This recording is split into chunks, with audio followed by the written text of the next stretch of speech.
गुरु ब्रह्मा गुरु विष्णु गुरुदेव महेश्वर गुरुदेव साक्षात् परम ब्रह्म तस्मै श्री गुरुवे नमः। अज्ञानं तिमिरान्धस्य ज्ञानाञ्जनशलाकया चक्षुरुन्मीलितं येन तस्मै श्री गुरुवे नमः।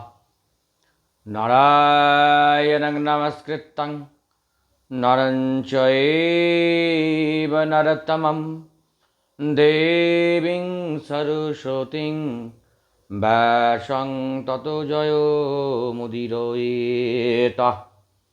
नारायणे नमस्करि नमि नरोत्तमे भक्तिभरे वन्दे नरेन्द्रं विश्वरमे।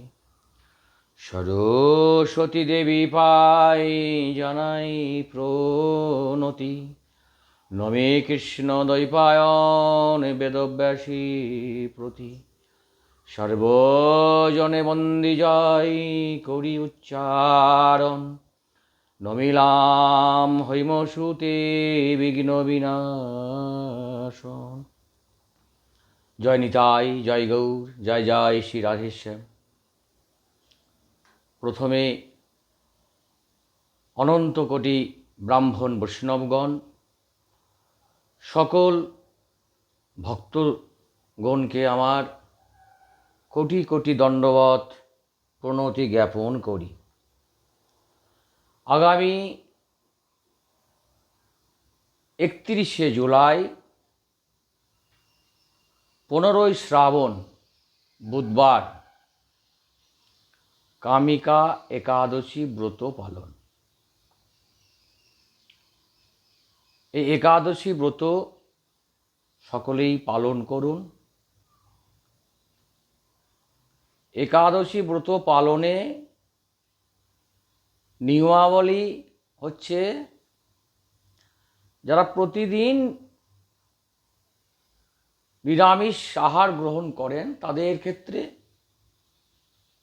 নিরামিষের আর কোনো প্রশ্ন ওঠে না। কিন্তু যারা নিরামিষ হয়তো মাঝে মধ্যে এবং আমিষও হয়তো মাঝে মধ্যে আহার প্রসাদ গ্রহণ করেন, তাদের ক্ষেত্রে নিয়ম হচ্ছে একাদশীর আগের দিন এবং একাদশীর পরের দিন সম্পূর্ণভাবে নিরামিষ প্রসাদ গ্রহণ করা।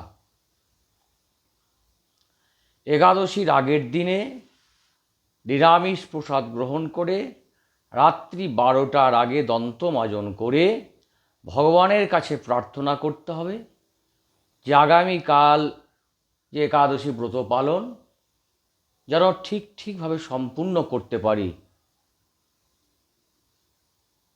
সকালে ব্রাহ্ম মুহূর্তে ওঠা উচিত। ব্রাহ্ম মুহূর্তে উঠে স্নান করে ভগবানের নাম শাস্ত্র অধ্যয়ন করতে হবে।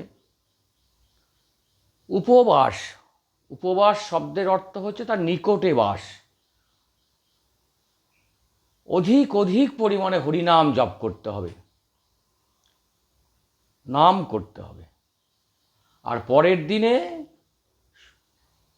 নিরামিষ আহার সম্পূর্ণভাবে গ্রহণ করতে হবে এবং একটা নির্দিষ্ট যে সময় থাকে সেই নির্দিষ্ট সময়ের মধ্যে পালন করতে হবে। একাদশী ব্রত হচ্ছে 3 রকমের: উত্তম, মধ্যম এবং অধম। উত্তম ব্রত কি? উত্তম ব্রত হচ্ছে নির্জলা ব্রত, মানে জল পর্যন্ত গ্রহণ না করা। যদিও সেটা আমাদের পক্ষে খুব কঠিন। বছরে হয়তো একটা পাণ্ডবা নির্জলা একাদশী থাকে, সেই ব্রতটা হয়তো আমরা সকলেই করে থাকি, কিন্তু প্রতিটা একাদশী ব্রত হয়তো সকলের পক্ষে সম্ভব নয়। যারা সম্ভব তারা অবশ্যই করবেন, আর যারা সম্ভব নয় তারা হয়তো জল গ্রহণ করলেন। মধ্যম হচ্ছে জল গ্রহণ, আর অধম কি? ফল জল, সাবুদানা, দুধ এগুলো গ্রহণ করা যাবে। বিশেষ করে একাদশীতে পঞ্চশস্য নিষিদ্ধ। পঞ্চশস্য কি?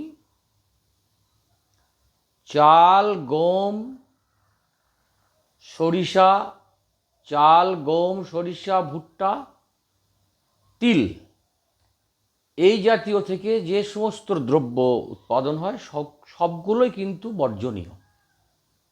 এগুলো গ্রহণ করা একাদশীতে যাবে না। একাদশী ব্রত সকলেই পালন করা উচিত। একাদশ ইন্দ্রিয়, পঞ্চ জ্ঞানেন্দ্রিয়, পঞ্চ কর্মেন্দ্রিয় এবং মন, একাদশ ইন্দ্রিয়কে সংযম করা একাদশী।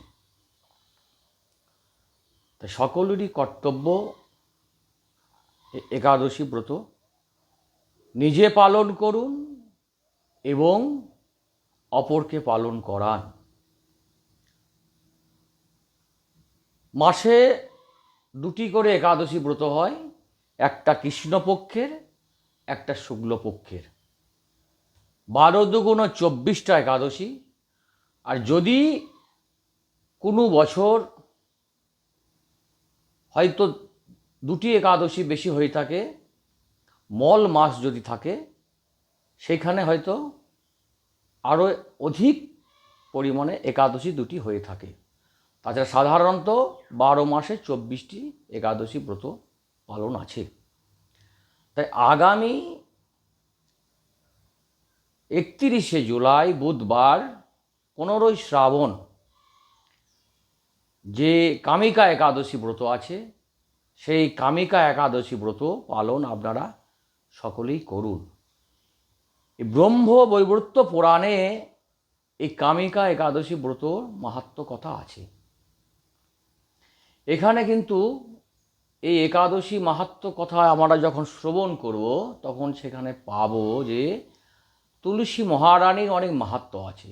অনেকে বলে যে তুলসীতে জল দেওয়া যাবে না একাদশীর দিনে, অমুক দিনে, কিন্তু সেখানে বলা হচ্ছে 365 দিন, প্রত্যেক দিনই তুলসী মহারানীকে জল দান করা উচিত। প্রত্যেক দিন তাকে জল দেওয়া যাবে। শ্রীকৃষ্ণের প্রেয়সী সেই তুলসী মহারানীকে জলদান অবশ্যই দরকার, প্রত্যেক দিন দিতে হবে। ভক্তি দেবী তিনি।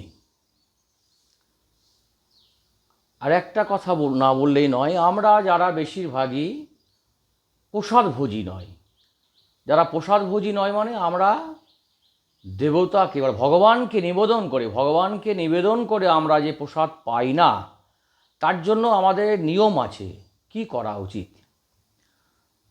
দেবে নিবেদিয়া করেন ভোজন, তাদের সকল পাপ হয় বিমোচন।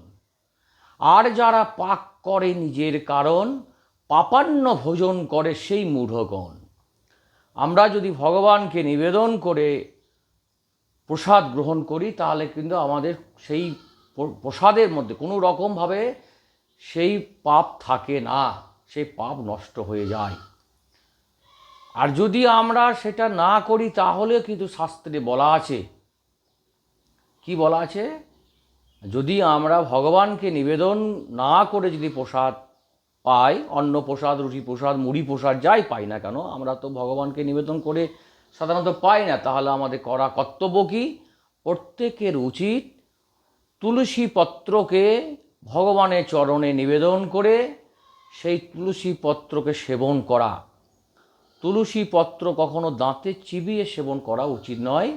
এটা জল দিয়ে আমরা যেমন গিলে খাই, সেভাবে তুলসী পত্রকে জল দিয়ে গিলে খেতে হয়। আর কি করতে হয় না, মহাপ্রসাদ গ্রহণ করতে হয়। জগন্নাথ দেবের পুরী ধামে যে মহাপ্রসাদ পাওয়া যায়, সেই জগন্নাথ দেবের মহাপ্রসাদ প্রত্যেক দিন প্রসাদ সেবন করা এবং তুলসী পত্র ভগবানকে অর্পণ করে তুলসী পত্র সেবন করা প্রত্যেকেরই কর্তব্য। এটা হচ্ছে নিয়ম।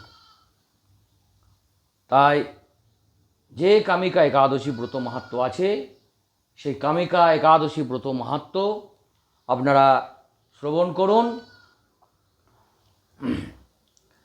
কামিকা একাদশী ব্রত মাহাত্ম্য যারা পাপপূর্ণ সাগরে নিমগ্ন, এই একাদশী ব্রতই তাদের উদ্ধারের একমাত্র সহজ উপায়। শ্রাবণ কৃষ্ণপক্ষিয়া কামিকা একাদশীর কথা ব্রহ্ম বৈবর্ত পুরাণে যুধিষ্ঠির শ্রীকৃষ্ণ সংবাদে বর্ণিত হয়েছে। যুধিষ্ঠির মহারাজ শ্রীকৃষ্ণকে বললেন, হে গোবিন্দ, হে বাসুদেব, শ্রাবণ মাসে কৃষ্ণপক্ষের একাদশী নাম ও মাহাত্ম্য সবিস্তারে আমার কাছে বর্ণনা করুন। তা শুনতে আমি অত্যন্ত কৌতূহলী। প্রত্যুত্তরে ভক্ত বৎসল ভগবান শ্রীকৃষ্ণ বললেন, হে রাজন, পূর্বে দেবর্ষি নারদ প্রজাপতি ব্রহ্মাকে এই প্রশ্ন করলে তিনি যে উত্তর প্রদান করেছিলেন, আমি এখন সেই কথাই বলছি। আপনি মনোযোগ দিয়ে তা শ্রবণ করুন। এক সময় ব্রহ্মার কাছে ভক্তশ্রেষ্ঠ নারদ জিজ্ঞাসা করলেন, হে ভগবান, শ্রাবণ মাসে কৃষ্ণপক্ষে একাদশীর নাম কি? এর আরাধ্য দেবতা কে?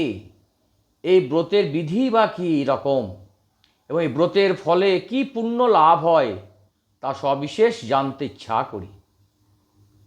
আপনি কৃপা করে আমাকে তা জানালে আমার জীবন ধন্য হবে। শ্রী নারদের কথা শুনে ব্রহ্মা অত্যন্ত সন্তুষ্ট হলেন। তিনি বললেন, হে বৎস, জগৎ জীবের মঙ্গলের জন্য আমি তোমার প্রশ্নে যথাযথ উত্তর দিচ্ছি, তুমি তা শ্রবণ করো। শ্রাবণ মাসের কৃষ্ণপক্ষিয়া একাদশী কামিকা নামে জগতে প্রসিদ্ধা। এই একাদশীর মাহাত্ম্য শ্রবণে বাজপেয় যজ্ঞের ফল লাভ হয়। ভগবান শ্রীহরির পূজা অর্চনা অপরিমিত পুণ্য ফল প্রদান করে। গঙ্গা, গোদাবরী, কাশী, নৈমিষারণ্য, পুষ্কর ইত্যাদি তীর্থ দর্শনের সমস্ত ফল একমাত্র কৃষ্ণ পূজার মাধ্যমে কোটি গুণ লাভ করা যায়। সাগর ও অরণ্যযুক্ত পৃথিবী দানের ফল, দুগ্ধবতী গাভী দানের ফল অনায়াসে এই ব্রত পালনে লাভ হয়। যারা পাপ পুণ্য সাগরে নিমগ্ন, এই ব্রতই তাদের উদ্ধারের একমাত্র সহজ উপায়। এই রকম পবিত্র পাপনাশক শ্রেষ্ঠ ব্রত আর জগতে নেই। শ্রীহরি স্বয়ং এই মাহাত্ম্য কীর্তন করেছেন। রাত্রি জাগরণ করে যারা এই ব্রত পালন করেন, তারা কখনো দুঃখ দুর্দশাগ্রস্ত হন না। এই ব্রত পালনকারী কখনো নিম্নজনী প্রাপ্ত হন না। কেশবপ্রিয়া তুলসী পত্রে যিনি শ্রীহরির পূজা করেন, পদ্ম পাতায় জলের মতো তিনি পাপে নিলিপ্ত থাকেন। অর্থাৎ পদ্মপত্রে যদি জল থাকে, সেই জল কিন্তু সবসময় টলমল করে পড়ে যায়, জল কিন্তু থাকে না। সেই জন্য যদি এই একাদশী ব্রত পালন করা যায়, তাহলে তার কোনো পাপ থাকবে না। তুলসী পত্র দিয়ে বিষ্ণু পূজায় ভগবান যেমন সন্তুষ্ট হন, মণি মুক্তাদি মূল্যবান রত্ন মাধ্যমেও তেমন প্রীত হন না।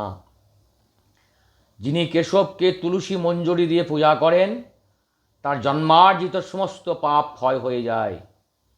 এ প্রসঙ্গে ব্রহ্মা বললেন, হে নারদ, যিনি তুলসীকে প্রত্যহ দর্শন করেন, তার সকল পাপ রাশি বিদরিত হয়ে যায়। যিনি তাকে স্পর্শ করেন, তার পাপ মলিন দেহ পবিত্র হয়। তাকে প্রণাম করলে সমস্ত রোগ দূর হয়। তাকে জল সিঞ্চন করলে যমও তার কাছে আসতে ভয় পান। শ্রীহরি চরণে তুলসী অর্পিত হলে ভগবত ভক্তি লাভ হয়। তাই হে কৃষ্ণ ভক্তি প্রদায়িনী, তোমাকে প্রণাম করি। যে ব্যক্তি হরিবাসরে ভগবানের সামনে দীপদান করেন, চিত্রগুপ্ত তার পুণ্যের হিসাব করতে পারেন না। তার পিতৃপুরুষরাও পরম তৃপ্তি লাভ করেন। শ্রীকৃষ্ণ বললেন, হে রাজন, আমি আপনার কাছে সর্বপাপ হারিণী কামিকা একাদশীর মাহাত্ম্য বর্ণনা করলাম। অতএব যিনি ব্রহ্মহত্যা, ভ্রূণ হত্যা, পাপ বিনাশিনী, মহাপুণ্য ফলদায়ী এই ব্রত পালন করবেন এবং এই মাহাত্ম্য শ্রদ্ধা সহকারে শ্রবণ করবেন, তিনি সর্বপাপ থেকে মুক্ত হয়ে বিষ্ণুলোকে গমন করবেন। পারণ 16ই শ্রাবণ, অর্থাৎ তার পরের দিন 16ই শ্রাবণ, 1 আগস্ট বৃহস্পতিবার সকাল 9:10 হইতে সকাল 9:29 পর্যন্ত।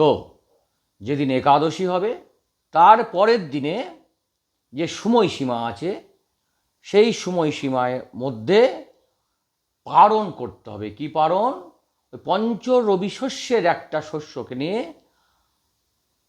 এবং যে আমাদের মহাপ্রসাদ আছে, পুরীধামের মহাপ্রসাদ, সেই মহাপ্রসাদকে হাতে নিয়ে মন্ত্র বলতে হবে। কি? অজ্ঞানং তিমিরান্ধস্য বটেনান কেশব প্রসীদ সম্মুখ নাথ জ্ঞান দৃষ্টি প্রদ ভব। প্রসাদটাকে সেবন করে জল গ্রহণ করতে হবে। এই হচ্ছে একাদশী নিয়ম। হরে কৃষ্ণ কৃষ্ণ কৃষ্ণ হরে হরে, হরে রাম রাম রাম হরে হরে, হরে কৃষ্ণ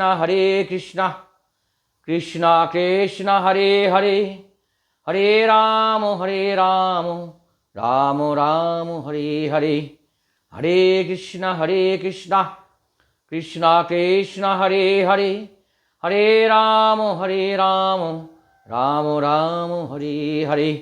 একাদশী মহারানী কি জয়, একাদশী মহারানী কি জয়, একাদশী মহারানী কি জয়।